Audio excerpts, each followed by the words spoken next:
Yo, what's up guys, welcome back to the channel, and today I'm going to show you how to use Credit Karma's identity theft protection.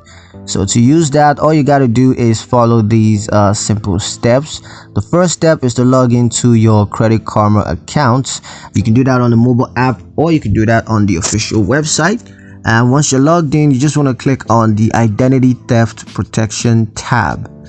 Once you have that tab open, it's going to show you your identity theft protection dashboard, and there you can see your risk level and recommended actions to take to resolve those risks.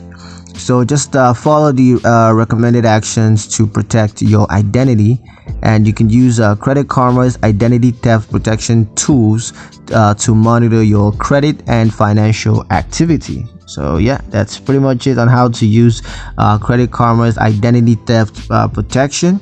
Hope you guys liked the video. Hope you found the information useful enough. If you did, like the video, comment down below, let me know what you thought. Share the video with your friends and subscribe to the channel if you haven't done that already, and I'll see you guys in the next one.